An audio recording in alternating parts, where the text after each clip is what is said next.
Assalamu alaikum and welcome back to the Power of Educating Our Own. This is a podcast hosted by the Clara Muhammad Schools Network. We are a network of approximately 20 schools. Those schools are full-time weekend, which we coined Strong In Schools, and virtual schools.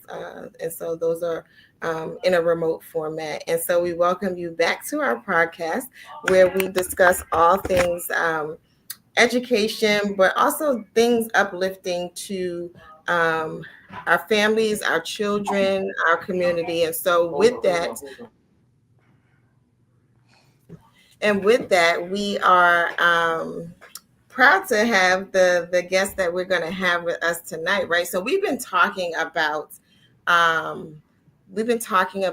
the Founders Week, right? And so last week we were in Founders Week and we were sort of at the tail end of it, right? We were discussing our founders, right? The Honorable Elijah Muhammad, Sister Clara Muhammad, Imam Wafaddin Muhammad. And we know that their birthdays are in October and then that ending weekend into the beginning of November. And so we just thought it was fitting that we continue that conversation where we talk about those things that relate to our founders in our community. And tonight's guests are actually super instrumental in bringing us a book about Sister Clara Muhammad. And so we've seen this book, Mother of the Nation, all through this community. And tonight we want to bring them on to, discuss it, to talk about where it came from, what was the inspiration, how it came to be, and what were the plans for it now that we have the book on our hands. And I'll try to grab a copy and show you on the screen as well. But without further ado, actually, I'm sorry. I went way ahead, right? I'm all over. I love your energy. You're so excited. I'm all over the place. I am your co-host, Sister Marsha Nivens Muhammad. I am here with Quran Shakir. Patricia Salahuddin. Assalamu alaikum. Welcome, everyone. Welcome. And so I did that all out of order. So that was definitely a bloopers, but nonetheless, we have some wonderful guests with us this evening. And we're going to jump right into the conversation. So we'll bring them on and do that. And so we have Imam Earl Al-Amin, we have Imam Abdul Wahid, and we have Sister Judy. Assalamu alaikum, everyone. Alaikum. So talk to us, right? So before we go into the book, right? Because I do want to know sort of like how that came to be, and I know that there were others that were instrumental in being a part of creating this book. But tell us about who you are before we sort of jump into the book. And so I'll start with Sister Judy because that's who I see first on my screen. Assalamu alaikum. Bismillahir Rahmanir Rahim. Sister Judy Musa. Detroit, Michigan. That's where I'm from. My current position with IMAS, the Institute of Muslim American Studies, which is the publisher of Mother of the Nation, story of Sister Clara Muhammad. And my current position is chairman of the board, and we're responsible for publishing the book. And I'll pop right over to Imam Abdul Wahid. Assalamu alaikum. Abdul Wahid, originally from Harlem, New York, but reside now in Durham, North Carolina. I'm a part of the board of IMAS and was a very, very, very dear friend and student of Dr. Zakiya Muhammad. She was my first orientation teacher at Malcolm Shabazz Masjid in 1980. So we were very close. So I'm pleased to be able to promote this, and I am the distributor of the book. Assalamu alaikum. I'm Imam Earl Al-Amin. I'm also a board member of IMAS, and I'm very, very still consider myself a very dear friend of Sister Dr. Zakiya Muhammad, who I'm from Baltimore, and she was from Baltimore. So we shared those roots of being Baltimoreans. And It wasn't many days that went by in the last 5 years of her life that she and I did not talk. And thank you for that. So yeah, and you all mentioned Sister Zakia, right? And so, tell us how you all got started with this book. I know that she was a big part of it. And so tell us, where the idea even came from, right? And how it got going. And then we'll sort of go from there. Assalamu alaikum again. This book had been in the process with Dr. Zakia Muhammad developing this for quite some time. And if you have read the book, in the beginning of it, she talks about they were having a conference, and I think it was Sedalia, and I think it was Sister Lottie, her daughter, began to talk about her mother.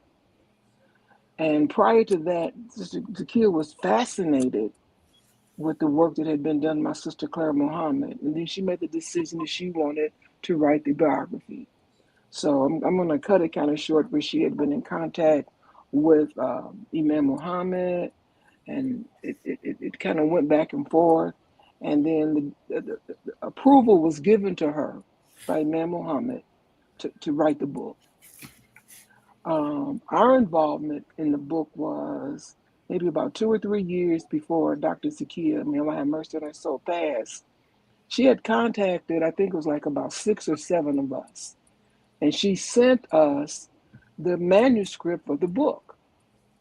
And we were supposed to, critique it, and she had prior to that, she had established a document as to how she wanted this book to be distributed and who would be in charge of it.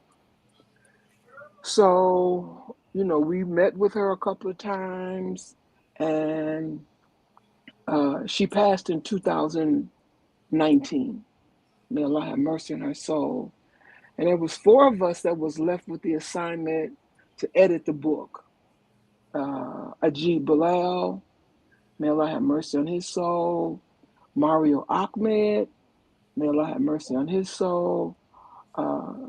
Was another sister. The name is escaping me. She was Dr. in King. Oakland. Dr. Pardon me? King. Dr. King. No. This was a sister that was on the board, one of the founding members of IMAS, Jamila Malik and myself. Then it was the 4 of us that really had the responsibility of editing the book. Ajib Bilal, Mario Ahmed, Jamila Malik, and myself. So what you see here is about like 2 or 3 years of work to put this book together. And ironic part about it, we didn't know each other. We had Ajib and brother Mario knew each other, but Jamila and we didn't know each other. And all of this work was done online. We were communicating daily, weekly about editing this book. So what you have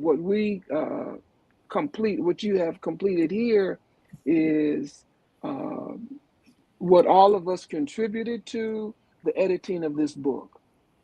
And the decision was made at the time to have 2 volumes. So our main goal and objective was not to change the voice. Anything that Zakia had written, we wanted to keep intact. We did not want to change the voice. There was a few editing because dates and times were different, and we had to do a lot of editing and research and everything. But what you have is the final draft of about 3 or 4 years of us working together to edit this book. We couldn't, and after Ajib and Mario passed, we were kind of stuck. And Brother Earl and Brother Abdul, without hesitation, stepped in to help us to distribute the book and get it in the hands of everyone that needed the book. Personally, there are other books that have been written about Sister Clara Muhammad, but for us, and we could probably be a little biased, this was one of the first academic books that have been written by Sister Clara Muhammad. And Imam Muhammad, peace be upon him, he gave a directive to Dr. Zakiya to interview all of his sisters and brothers that was living at the time. So that's one thing important about it. And then the directive for the book was given to uh, the four of us, and we have a document that Zakiya put out that we should be responsible for publishing the book. And that's why IMAS, uh, Institute of Muslim American Studies, with Dr. Zakiya Muhammad founded, we're the publisher of the book. The book is copywritten. So we're doing all the necessary steps to keep the book in its original text in the way it should be. Currently, and I'm going to stop. Currently, we are working to combine the two volumes into one. So inshallah, we'll have that probably ready within another, 5 to 6 months, and that's a labor of love because it's cost, and the sale of the book is basically been within our community. And Brother Abdul Wahid, he's very, very, very, very, very, very, very instrumental in making sure this book gets out in our community. It's not a big profit-making venture. The book, for what it sells for on Amazon, Amazon gets their cut and we get a cut. But it's not a big profit-making venture. But we feel that once it's into one volume, then we can expand the book getting out different universities. And there's so many things that we've talked about. And Brother Earl and Brother Wahid, step in when you can, because I can go. But some of our goals and objectives are this book should be in every university and most high schools, and we want this to be included for African American History Month and for Women's History. For us as Muslims, Clara Muhammad is our Sojourner Truth. She's our Harriet Tubman, and she should have the status that they have throughout American history, because what she was involved in and how she helped establish who we are now.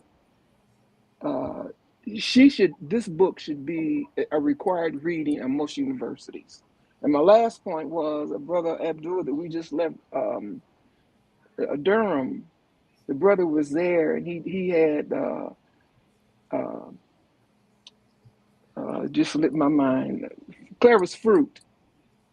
Mm-hmm. He talked about that, and I wanted to make the comment that all of us are Clara's fruit. And maybe we'll get a chance to go into that because it's known now, and I think it's known a lot. Some people know it, but it's known now because of this book. Clara Muhammad introduced Elijah Muhammad to Master Farad Muhammad. And there's other things I can get into. So all of us are standing on, if you came through the Nation of Islam, and if you are part of the what I'll still call it, the African American Muslims, American Muslim Mission, you are here. We know nothing happens except by the will of Allah. And I believe Allah works through people. So for us, where we are now is because of Clara Muhammad. And we can talk about Malcolm X, Muhammad Ali, Mr. Farrakhan, Imam Muhammad. But if Allah hadn't have put Sister Clara here to do her work,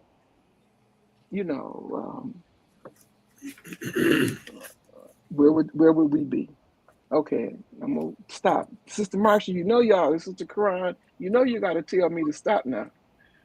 You But I sound have good. more to say. Don't worry. You I, sound good. I have more to say, but I'm gonna I'm gonna kind of slow up a little bit. I'm loving So hearing it. So no, we're not going to stop you because we want to hear it. Thank you Yeah. for sharing that. well, there's more that I have to say, but I'm gonna back up a little bit for and it's four of us now that's working on this book. The three of us that you have here, and Sister Jamila. And Sister Jamila is not here because she's on Umrah. So this is a collective effort. I like to think that I'm in control and all of this, but I know better. These brothers keep me in check. So that's I'm gonna back up a little bit. Alhamdulillah. She is leading the project, though. She is our Yeah. leader, Alhamdulillah. no doubt. Alhamdulillah. That's right. Alhamdulillah. And I know that a part of what Dr. Zakia did, I hear you as you share her journey, how while she was at that teacher's college in Sadaya, that inspiration came to her. And then she did her due diligence with talking with the imam, his family. It's her research. When you read this book, and I agree with you, it should be in every university, every school. It should be a part of our studies. And even in the Claire Muhammad School Network, one of the things we tell people is when you orient your teachers, this is the book they need to understand our school and the work that went into producing this institution. But I would love to hear from all of you when you talk about the editing work that you did, but really talk about that research that's in the book, because this is a book of academics, as you say. It's a academic work for sure. But she also writes it. When you talk about her voice, she writes it in a way that makes it easy to read. It's a story, like as you're reading it. So it's not just a lot of plain academic reading, but the content itself is rich academically. But the way it's written is so beautifully written. So I would love to hear about the research that went into the book. Brother Earl. I think, Assalamu alaikum. In all of the conversations that we would have, and she would intimate to me the research, we would talk, and she said, I had to interview Elijah Jr., and I had to interview, and she, and all her research, and the questions that she would ask were very pristine, and she was driven because she was so inspired. Let me go back and say that Dr. Zakia really understood, more so than most Muslim women that I've encountered, the role and the responsibility of the women in our way of life. And not only that, she had understood that Sister Clara Muhammad played such an integral role in the establishment of the community, but not just the establishment of the community of the Nation of Islam, but the forward projection of Islam in America, and i.e. predicated on education. And so she understood that. And as you know, Dr. Zakia was a graduate of Columbia University. And I used to always tease, I say, you think you're so smart because you're an Ivy Leaguer, but she was driven, and the research was very meticulous. She had to interview so many people, and then she had to codify all of that information to bring that back so that it could be so we could review it. It was a labor of love for her, but it took a lot out of her too. Let me be real. It took a lot out of her to do that. It was like giving birth. That's what we've often talked about. This book was, she gave birth to this. Yeah. Yeah. Go ahead, Imam. Go for it. I was just gonna say I'm not as astute as my two colleagues. Father, please, come on. years work with the book. But just knowing her, like I mentioned, 1980, but it was in 82 when Imam Muhammad spent some time in New York, and he began to assign different people in the community different responsibilities. And she became the directors of education then. Uh, but she was always a wonderful teacher. So I'm not surprised by this work because of her mind and her ability to teach and communicate. She's a very clear communicator. And when she was in California, she would call me sometime because we were pretty close. And she would call me sometime and just talk to me about really encouraging me that we have to do this work. We have to get Imam Muhammad's word out there to the wider public. And she knew that I was working very closely with Dr. Sierra Lincoln before he passed away. So she would encourage me because they knew her as well. And I just want to make this point. I just happened today, Allah willed, I was talking to a professor friend of mine who's at a conference. And we were talking about, she had been asking me for several times, for a couple of years now, we've been talking about getting Imam Muhammad's work on the university. So she now is doing no more research, so she has a free time. So just today, she and I committed to do this work. So I'm going to introduce this piece to her as well for us to get in the university just today. Mm-hmm.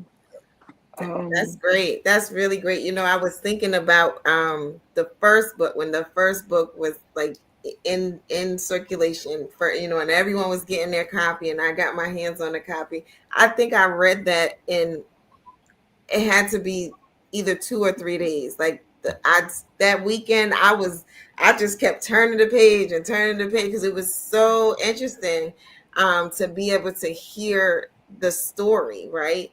Because we often hear the piece about her and the truancy officer, and we, that piece is so prominent, but to have the whole story sort of be told, I was definitely in the book. And I was like, ooh, I read this book in the whole weekend. But mashallah, it's a really, really good book. And so I'm curious to know, I know that, like I said, a large part of this, it was her work, right? And so you all were in some way supporting it and currently supporting it. And so I'm curious to know, what parts of the book or what parts of the story kind of, stand out for you or resonate with you. Again, we are in this space where we are remembering the founders and remembering the journey, and really highlighting it for our children in our schools. So we celebrate things like Founders Week in our schools. Some of the schools do that, and more, we're encouraging other schools to be a part of that. And they're learning this story. I know for our weekend school in Newark, we did play the Clara's Fruit video for them. And so as they're learning more and more of the story, um, they're finding a pride in it. And so I'm just curious to know from you all, sort of what pieces of the story, you know, stand out for you, or significant or interesting to you. Do you have any favorites? A lot of this is important. The name of Sister Clara Muhammad on this school, but who she was stood out more with me than anyone. I mean, more than me, more to me because of the role that she played in the development of why the school should be named Sister Clara Muhammad. It's more than just a stand. Her role in Allah tells us to reverence the womb that bore you. Now, a lot of times when we hear about Imam Muhammad, they'll say son of Elijah Muhammad. Right. And I had to beg the difference with them at a conference we had in Detroit. And I was kind of like, ooh. I said, Imam Muhammad is the son of Sister Clara Muhammad, Yes. and Elijah Muhammad. So that was a shift that we had. Another part of this that's so important is the role that Sister we know she's Imam Muhammad's mother, but as you as educators, the formative years of children's lives Mhm. are up until the time they're about 10 or 11. And it's a brother that was with us, and he said, I think when you're up until 8 or 9, 7, 8 or 9, your personality is set. And then when you get 10, that's who you are. So up until the time of Imam Muhammad was maybe about 12 or 13, his mother nurtured and raised him. Elijah Muhammad was moving about the country. He was in one city and he was here, he was there. So who we had is Honorable Wallace D. Muhammad. He was nurtured by Sister Clara. His growth and development, who he was, who his personality, it was all with Sister Clara. He really didn't begin to have a relationship, and you can correct me if I'm wrong with some of these dates, until he was about 13 or 14. That's true. That's His, true. he was born in 1933 and I'm looking at a chronologic outline of her life. In 1934, Elijah Muhammad had to go to Chicago to get away from what was going on here in Detroit. And from that point on, he was incarcerated. He had to leave from one city to the other. So Clara Muhammad was very, very, very instrumental, as mothers are, in the growth and development of who Wallace D. Muhammad was. That's significant. And Imam Muhammad, in his own words, in this book, The Treasure Under the Wall, he spoke about his mother. And it's not a lot, but there's a few snippets here and there. She came from a very, very, very dark period. She was born during a very dark period of our time. Racism, Jim Crow, she experienced this firsthand. She knew, uh, she knew what society she was raising her children in. This is the beginning of the stand. She did not want these people educating her children. So that's the beginning of it. But how she began to develop and carry the Nation of Islam on her shoulders while her husband was being chased and incarcerated, that's very, very, very significant. And that's a part of the book that I was impressed with. Yeah. Because this is the part of I didn't know about this. You know, the Quran being introduced in the penal system. Right. They wrote this by outhand. And I used to, I was a chaplain when I was in Detroit. I mean, in LA. We ain't know nothing about Sister Clara Muhammad's instrument. We couldn't get the Qurans in the prison at the time. Mm. But she was instrumental in this.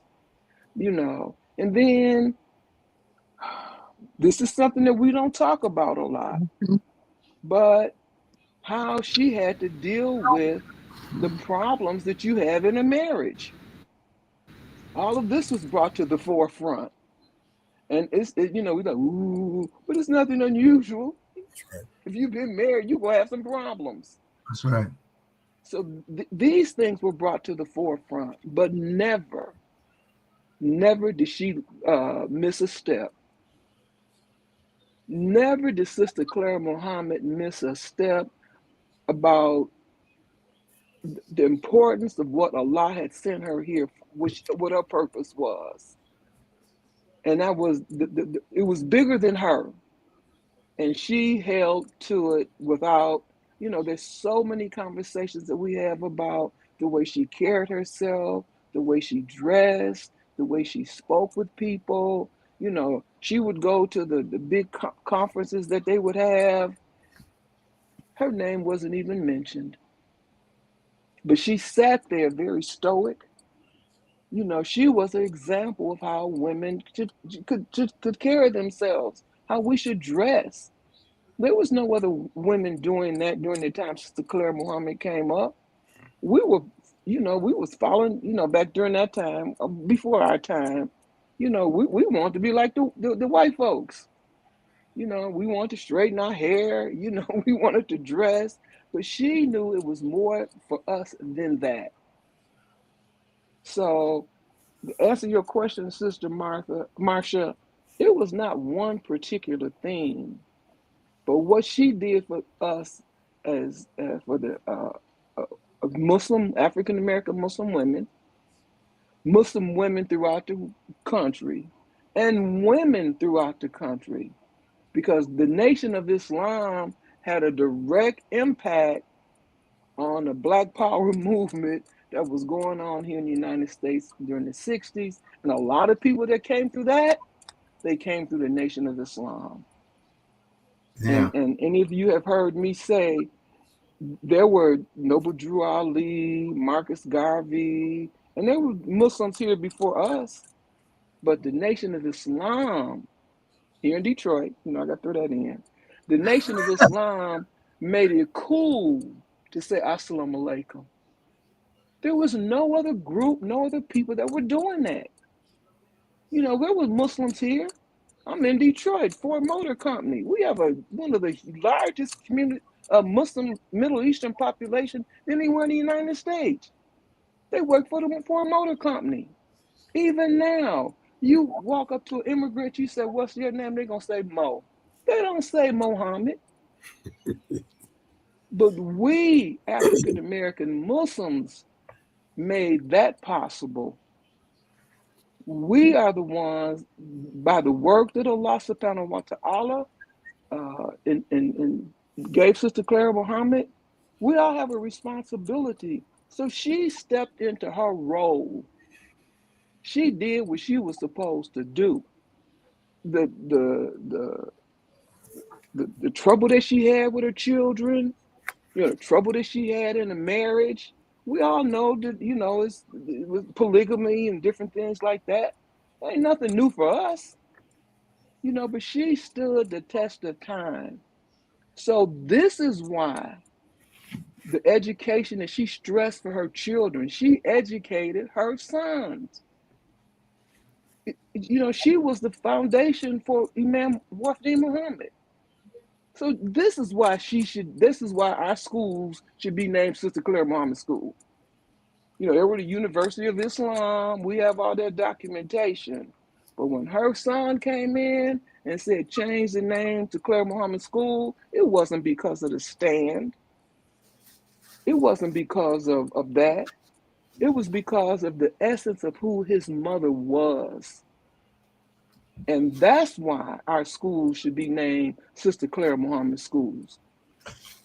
And if you don't have a Sister Claire Muhammad School, and I know I'm talking about myself, I'm gonna shoot myself in the foot here in Detroit, and I'm gonna say it it's a shame, that we don't have a Sister Claire Muhammad School here in Detroit. We all started it, but that's something we're working on, Sister Patricia. So, but that's this sister is whoever we put up there at the top, they better move over and make room for Sister Clara Muhammad. You made a good point, Sister Judy, when you talked about how Dr. Zakia gives you the historical perspective. So I think what I found really, really interesting was how she infused in the story of Sister Clara Muhammad history lessons. Yes. So we were able to understand the Jim Crow period. Yes. And she brought in real life experiences and even pictures from that time, or to bring us through the civil rights movement and the people and the times. And even when you talked about what she did for women, when Dr. Zakia presents this story, she tells the story of how Sister Clara Muhammad got her foundation in the church. Yes. And then she brings you through the history and tells you then of how Sister Clara Muhammad infused her foundational learnings into the formation of the Muslim girls training.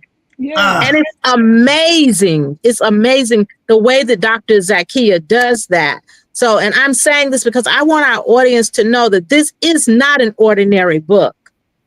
And it is definitely a good read for those who want to know deeper knowledge and deeper understanding about the person and history itself. So, we're saying we should use it for Black History Month, Women's History Month, but I think history classes can use this too, just to teach about their time. So, and I know our brothers wanted to share some of the impact that the research had on them, some of your most impactful stories. So I'm going to pause to give you also an opportunity to talk about the impactful stories that you found in the reading of the book.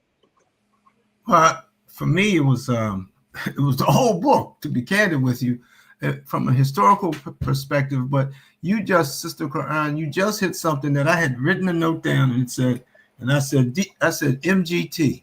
And I think the Muslim girls training was very important, because the training that she had already been introduced to was like, back when I was a little younger, they used to have what they call finishing schools in the African American community. And the girls were taught how to set the table, how to cook, how to do all of those things that were so relevant to being a mother and a woman. And so she was able to infuse that.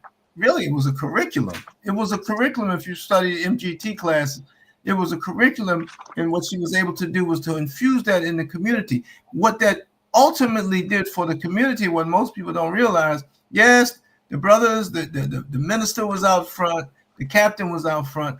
But one of the things that Imam Muhammad always stressed was that the unseen is stronger than the seen.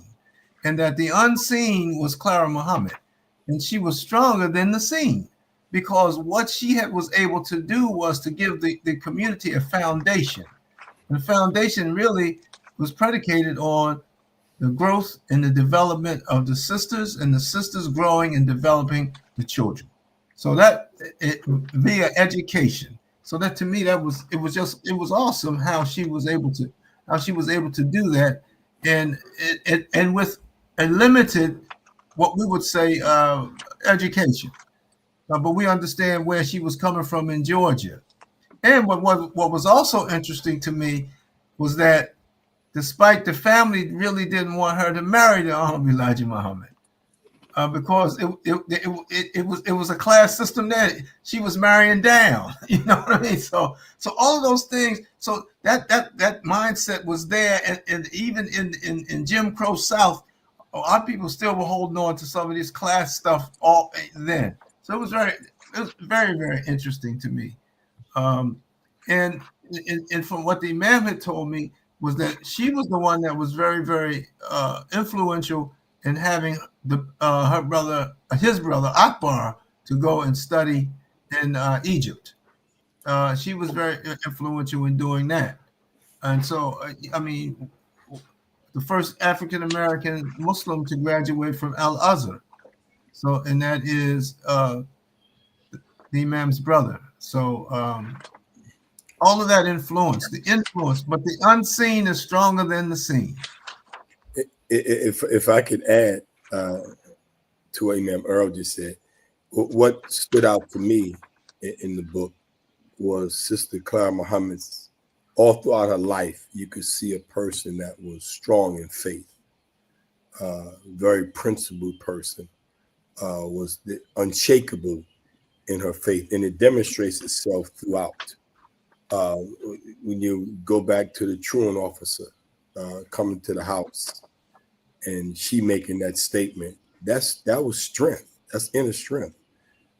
She demonstrated inner strength. When you think about her carrying the Honorable Elijah Muhammad off the street as a drunk, and the Imam, she was able to put him on her back and thump him on the bed. And the Imam, I heard him talk about how she was able to carry 100-pound bag up the steps by herself. He said he was too young to help her, but she was. So I'm talking about inner strength that she demonstrated, strong faith. And then I said earlier before we started the program that something special is happening with us as a group, and sometimes we don't recognize it. But when you think about, for example, Sister Clyde Muhammad was only able to go to the 7th grade, that number 7. Elijah Muhammad went to the 3rd grade, that number 3. And you add that 7 and 3 together, you got 10. And then Elijah Muhammad, when he came into, first time he went to see Mr. Farad, and he gave charity, he gave 10 cents. All those are signs. And the Imam taught us very clearly about signs, but the Imam would always talk a lot about his mother. And I think one of the things stood out to me too, we mentioned about prison and getting the Qurans in prison. See, these are things that we need to really highlight. And then what did Elijah Muhammad give Sister Clara Muhammad from the Quran to read to the Imam at an early age? Surah Luqman, verses 13 through 15. And what do those say? If your parents try to get you to worship other than God, don't do that. With justice, that was powerful stuff then. So that tells you really what the intent was for this community from the very beginning, But I saw her strength, her support for her husband was unshakable support for Elijah Muhammad. And Sister Judy makes an excellent point, and we all need to get accustomed to doing this ourselves. He is the son of Clara and Elijah. We really need it. That's very important. Very important. Assalamualaikum.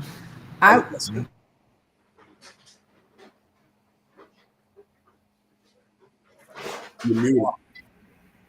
You're on mute, Dr. Patricia. Yes. Go ahead. You're not on mute now. Go ahead. Oh, okay. I won't touch it. All right. Assalamualaikum, everyone. Thank you so much for coming and sharing this with us.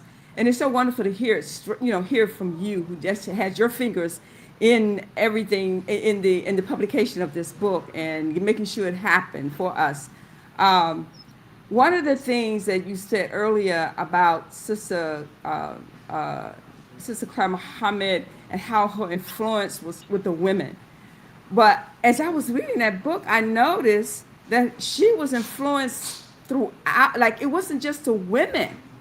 When the men were in prison, when Honorable Elijah Muhammad was in prison, and other men were in prison, she was the one that was telling people what to do. She was the one that was helping and getting information from Elijah Muhammad and giving it to the leaders at that time. And when she didn't get information directly, she was giving directions. She knew what to do for everybody, and that was just so amazing. That's the kind of person that she was. And from this book, I was like you, Sister Marsha. I don't read books fast, but that one I couldn't put that one down. I would definitely read. I was reading that book, and it took me just a few days to finish that book. And it is the way the story flows. She tells a story, and it's supported. It's academic in the sense that she supports it. I mean, when you hear other people tell stuff, okay, you're wondering, where did you get that from? Is that really true? There was no question with Dr. Zakia's book. No question. Even though it's very readable and it's very easy to read, you definitely know that whatever she's telling you is supported, and she has it backed up with lots of not just one, but more than one way of supporting what she has to say. So that book's exciting. The book should be in every class, every school, every Sister Clara Muhammad school. That book should be a actual history book, a supplement to our history classes. Right, Dr. Sister Kran, you're right. It should be in every history class. That's what it should be. And then we should promote our own material in our own schools and do it first. And then it should be in every library. And of course, whenever we go to our conference and conventions, that book should be on somebody's table, inshallah. Thank you so much. Can the salesman out of me come out right quick? And that is, can you all help us connect with those schools that aren't existing, and Oh, we will send them absolutely. application to get that so they can get this book. Absolutely. Thank Yeah. you. Well, And I know some time ago we had a book club going for the Cloud Muhammad Schools Network, and we're reading I think it was just the first book. I'm not sure if we got to the second one. And so some of them have it, but for those who don't have it, absolutely we can put you in touch with them so that we can make sure that the schools get them. For those of you who are just joining us, you are watching The Power of Educating Our Own podcast hosted by the Cloud Muhammad Schools Network. And we are talking about the book Mother of the Nation. And this book is about Sister Clara Muhammad, and we are speaking with Sister Judy Musa, Imam Abdul Wahid, and Imam Amin. And they were instrumental in making sure that this book got published, um, for all the work that Sister Zakiya Muhammad had put together in order for the book to be. And so, for those of you who are joining us, tell us where you're joining us from. Put it in the comment section and let us know if you have a question or a comment. Share it in the comment section. I see um, Sister Bina is joining us. She gives us the salams.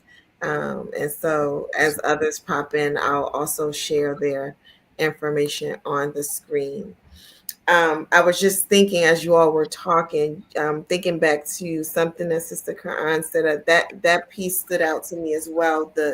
The history piece of it, right? Because oftentimes I feel like when we're telling the story of Sister Claire Muhammad, we're telling it in our bubble, right? In the experience in this community, right? And so for me, I'm thinking of it as being in this bubble. But I love how the book showed us the bubble within the larger community, right? And not it's not very often that we're telling the story that way. A lot of times we really just focus on our nucleus of an experience, but there's things happening in the world at the same time. And I felt like the book did a really good job of doing that. We have a couple of other people who are giving us the greetings. We have Haja Amina Sabri from Atlanta who's watching. And so if anybody else pops on, I'm gonna bring it on there as well. So yeah, uh, I'm encouraging everyone to go out and get a copy of the books. Talk to us a little bit about is it a foundation, the organization that manages the book? And forgive me, I don't remember I'm gonna mess up the acronym, but IMS, right? That's it? Okay. This is Um, Judy. if you can just kind of tell us a little bit about that, right? Because that's the effort that's keeping this book in circulation. And so let us know a little bit more about that so that our viewers know that it is alive and well and how to support the effort. IMAS, the Institute of Muslim American Studies, was a foundation started by Dr. Zakiya Mohammed. And the purpose of it is to promote the academic and scholarship of Muslim African Americans in this country. There were a lot of ideas and goals and objectives that they had. That was I wasn't a founding member of the organization, but a lot of the ideas and objectives and goals Dr. Zakiya Muhammad wasn't able to see actualize because of her health condition. And because of that, uh, near the end of her life, all of her efforts, and I'd probably say maybe about 4 or 5 years before she passed, all of her efforts were put into this book. We're functioning now, and our main goal is this book. That's basically all we're working on now. We have a lot of ideas.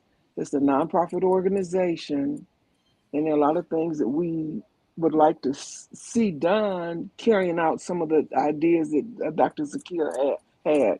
I don't have all of them on the top of my head because basically we've been working on the publishing of this book. And it's important to know, the community to know that I am in the position I'm in because of Dr. Zakia. This isn't something that, oops, it just popped up. We have documentation that Dr. Zakia Muhammad wanted us to go this route. And like I said, when Mario Ahmed, may Allah have mercy on his soul, and G. Bilal, when they passed, over 90% of the book editing had been done. And that was volume 1. We published that. Volume 2 was completed by Mario Ahmed's daughter, Minna Ahmed. And it was another labor of love. It's effort. If any of you have published books, and Brother Abdul, you know this, to get something on Amazon. It takes a lot of work, and there's other publishers and different things that we can go to, but this was the quickest way for us to get it out. So the second volume was published, and a lot of people thought that when the first volume came out, that was the end of it. But we did the second volume, and it was a period of time because there was so much work that had to be done. So right now, I'm asked, and if you go to our website, most of the information that's on their website was developed by Dr. Zakia Muhammad. And we haven't updated it or changed any of it because, again, all of our attention has been on the book. But we are a nonprofit organization. We're still in existence. And the directive to finish this book was given by Dr. Zakia Muhammad, was given to us by Dr. Zakia Muhammad. And then again, when we needed help, Imam Earl and Imam Abdul, they stepped up and helped us, to carry the work out. And what I was about to say, we want to continue to push the book, but Brother Abdul has given me a charge that we need one volume. So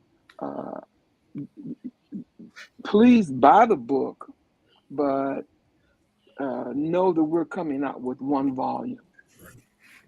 And any Claire Muhammad school that purchases a book, and Sister Quran, we give you a discount, when you purchase a book for the students.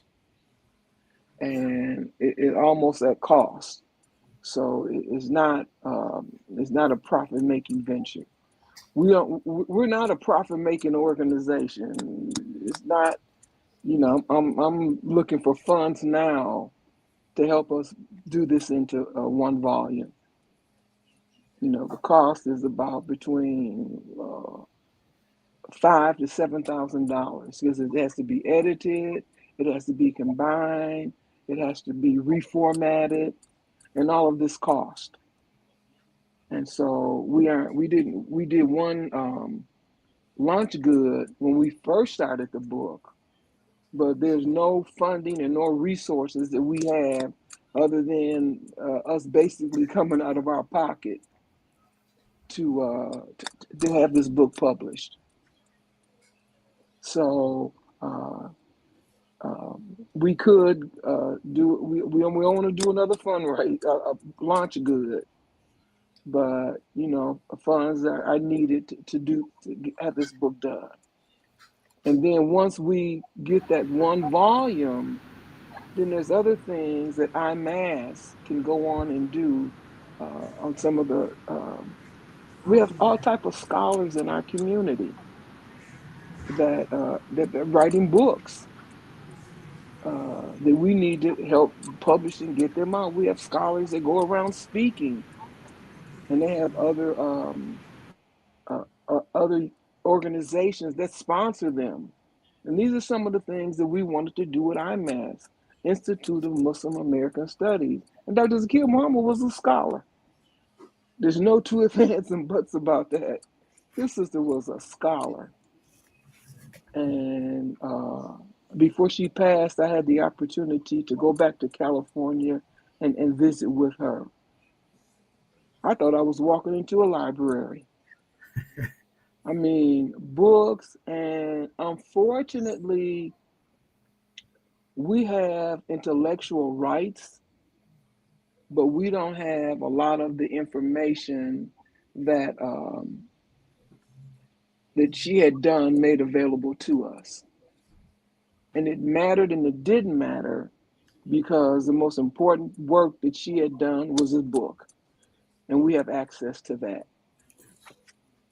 So, And that was about to be my next question was what happened with all of her books. I know she was a walking library, but she had a library in her home and she had all of the research, the papers, the cassette tapes and videos that she had made from her interviews. And I was wondering what happened with all of that because we're looking at this idea of we have to become archivists also in our community. um, it was a lot going on when Dr. Zakia passed. Um, I don't want to get into a lot of the personal things that was going on, but um, we need to take care of our business right now because when we pass, if we don't have a proper documentation as to what we want to happen with our possessions, intellectual property, books and stuff, it's up for grabs. And that's not putting pointing a finger at anyone. I'm in Detroit. Ajib was in Albania. Albania. Mario Ahmed was in DC. Jamila was in DC. So there was no way that we could get there and take possession of different things. So Yeah. again, it was troublesome, but we got the book. We had the manuscript. She had sent the manuscript to about 6 or 7 people. The original manuscript that she had written, and we still are in possession of that. So all the other things that she had done, and I have a few cassettes, tapes. We would have her, as you know, I was with International League of Muslim Women in California. Every time we had a conference, who was there? Dr. Zakia Muhammad. So we have tapes of her speaking. The last speech that she gave was here in Detroit, and we have that on tape. So those different things like that can be shared throughout the community.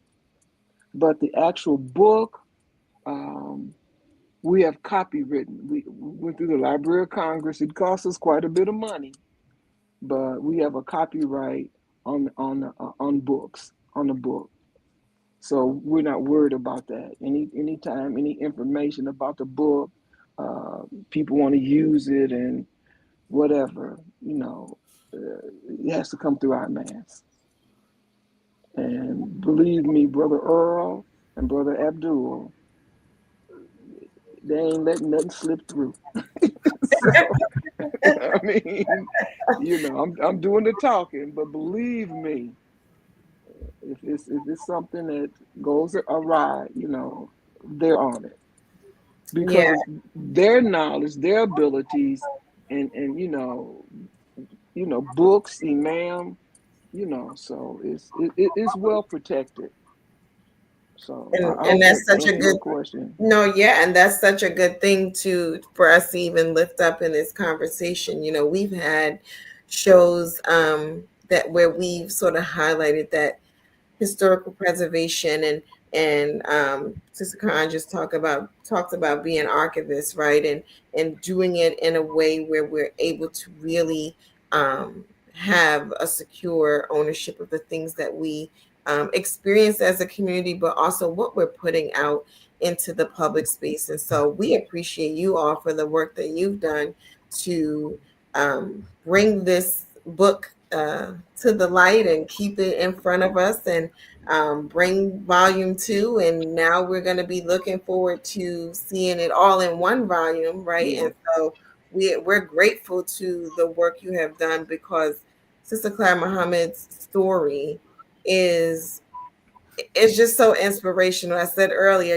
we all sort of know about the interaction with the truancy officers, and then there are all these other stories, and layers to her story that we learn in the book that maybe everyone doesn't know, right? And then it gives you an idea of who she was as a person. And I love that Sister Judy said that, Imam Muhammad, this is the Claire Muhammad's son, right? Yeah. So like he's her son too, and that his development is really a direct result of her mothering, and her willingness to do what it is that she needed to do, even if it was to put herself in harm's way to make sure that her children were protected. And that story within itself is one to highlight and to be an inspiration to us as a community. And then we go on to the other stories that we talked about today about her, really leading the community when her husband wasn't present to be able to do so. And so all of that, or the culmination of all of that, we find in the book, but we also experience in the community and in the development of our Clara Muhammad schools and what they were intended to be. And so as we work together to um, strengthen the schools, revive the schools, start new schools, all of those intentions, that's the spirit in which we, want to move forward with making those things happen. And so I just want to say I appreciate you all for the work that you all have done to make it happen. I'm just gonna look in the comment section just to see if I While you're doing that, and we want to thank you, Yes. for allowing us to have this format. And we'll tell it again because we need to hear this again and again and again and again throughout the Quran. A lot it's repetitive. The stories are told over and over again, but it was a different time. And this is not to take away anything from what we were told or what we learned up until that time. It's all relative. Now we're changing the narrative, and it's not taking away any of our history. It's only adding to it, because what the Nation of Islam did, and all the people that were involved in it, I mean, it's unprecedented. This is our history as African American Muslims in this country. And so this, thank you so very much for allowing us to tell our story again. We're grateful. I'm absolutely. happy. If I could suggest something that because it's pretty evident that our history as a community has been purposely trying to be eclipsed by others. Mhm. When you even think about African American History Month, uh, we as a community, our leaders don't get any attention from the outside of us. And I don't think we do enough. So I'm suggesting that we do something. African American History Month, we not the only time, but let's highlight them. Imam W. Muhammad, Sister Clara, and Elijah Muhammad. We should highlight them. And one of the things when we had our 50th anniversary celebration, we had we had already had the intent to have recognition to Imam Muhammad and Sister Clara. But we said we can't have this weekend and not include the Honorable Elijah Muhammad. So I think that should be our thinking because they come together. And I think that's important for us because and I know a lot of us we try to escape that history because we afraid of the perception that other people have about what was and what it wasn't Islam. Forget that. We can handle that argument. I think it's important for us to put ourselves out in the public during that time African American History Month. So I'm recommending to us that we consider some days of that month that we make it big deal days. You know, whether it's the second, the third, and the fourth. I'm Elijah Muhammad Day, Imam W.D. Muhammad Day, Sister Muhammad Day in African American History Month. Because they don't do it for us. You look at the calendars don't do it. There's so much to try to eclipse us. Elijah Muhammad was known as the most powerful black man in America. In America. In America. And they try to eclipse that like it didn't happen. And they try to, we love Malcolm. And Malcolm wasn't Malcolm until he met Elijah Muhammad. That's right. So I think we have to change, somebody just said the narrative. We have to change the narrative. And we have to do it very aggressively too, as a community. But I think it's important that we do that. That's the first time I thought about saying that, but I said it, and I'm gonna start promoting it. I'm glad you said it. I'm glad you said it because also the other thing that, since we're putting out these things, we have to also look at the fact that since we're celebrating Sister Clara Muhammad right now, we're talking about her and the Clara Muhammad schools that she started in 1933. We're at 2026, basically, because we're at the end of 2025. We're just a few years away from it being 100 years. Yeah. What are we going to do to celebrate that 100 years of courage, 100 years of vision coming real to us? So that's the other thing. We also need to look at the centennial of this and get our whole country celebrating it. Absolutely, and I've heard some conversations about what 100-year celebration can look like. So I don't know what it'll wind up being, but I think we should just all keep our eyes and ears open for what that can become because I've been hearing it in circles, and it's exciting to know that the possibility of what that could look like. And so as we wind down, go ahead, Dr. Patricia. You're on mute though, I think. No, you're not. Go ahead. Okay. Okay, I have an idea for 100 years. How about some more schools named Clara Muhammad School? That's what we can do. We can open up more schools. Open up a school in every major city that we have. We have Washington, D.C., we have Miami, we have New York, we have all of these places, these large cities. Let's open up schools and let's have those schools open by the time that 100th year rolls around. How about that? And it's a great idea. Yeah, and that's what we can do because now we got something concrete to say. Yes, Sister Clara Muhammad, we're listening to you. We heard you. We believe in you. We know that Allah has blessed you, and we're going to reap those benefit from those blessings that you receive. And then another thing, we this book that we have that we have now that needs to become one volume. We can get sponsors, fundraising. What about sponsors? What about these people with pockets, with money in them to support this effort?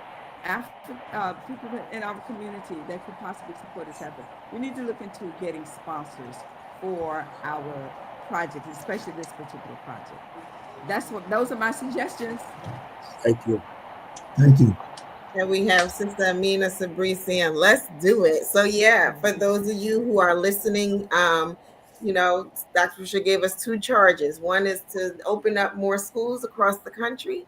And the second is to seek out those sponsorship dollars to help in the effort to make this 2-volume into 1 volume so that it could aid into the circulation of this book at a wider scale. We want to be able to see it in universities and in libraries across this country for the significance of Sister Clara Muhammad's story, but also yes, and in that story, I wanted to say that, many people talk, when they mention her, they talk about her being um, the one of the founders of homeschool education, right? And so that's something to be acknowledged as well, as we have a conversation about her and about the work that happened as a result of what she did in that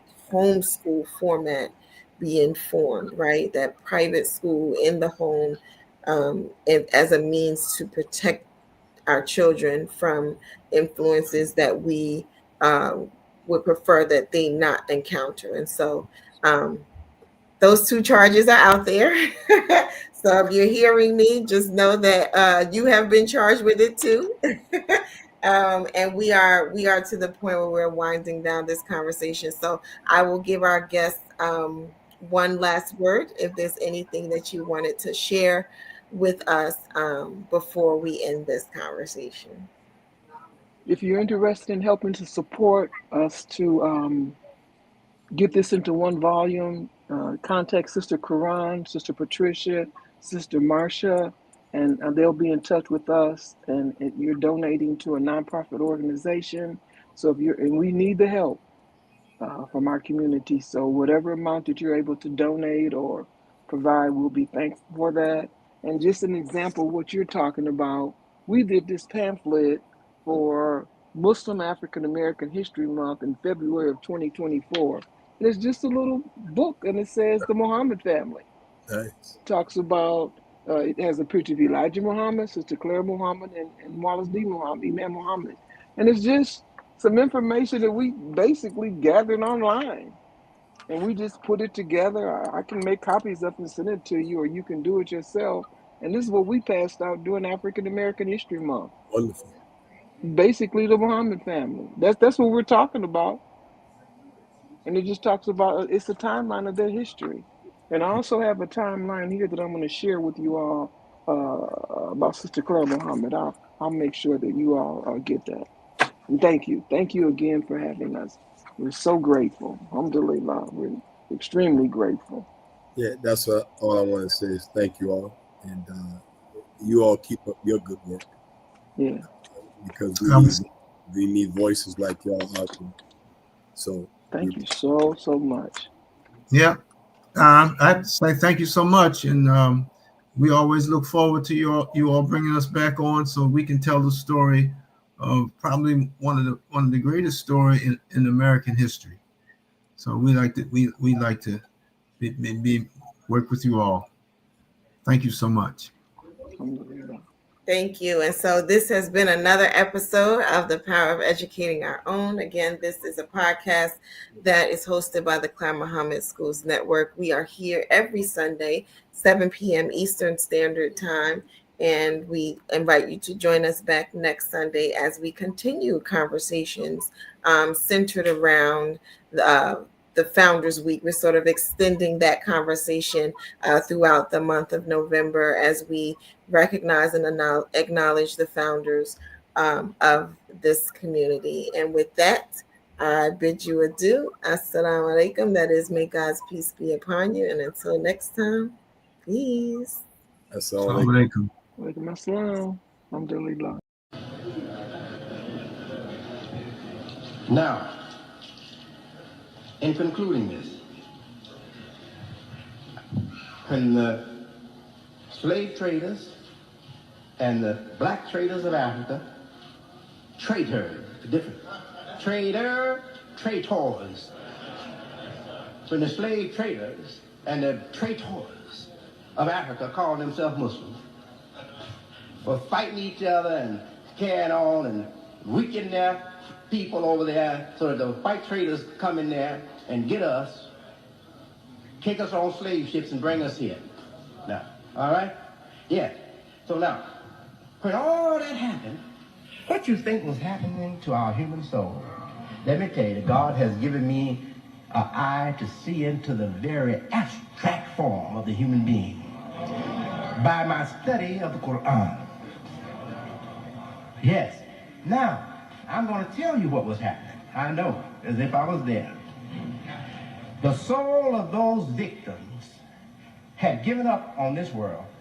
They knew they were going to their death. They knew they were going to circumstances that were going to finish them off. They would never have their lives again. They knew that.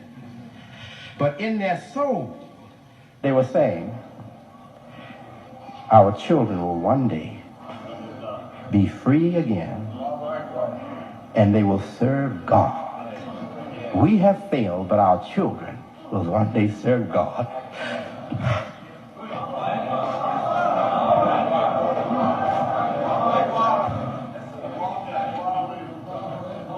And now their prayer that they prayed in the deep recesses of their soul has come true. And not only are the descendants of the black people of Africa from Islam coming to Islam, taking up the divine cause, but those who never were Muslims, their children from Christianity, their children from Judaism, their children from paganism are embracing Islam in America. And we are going to build new Africa. New Africa, right here in the United States. Allahu Akbar.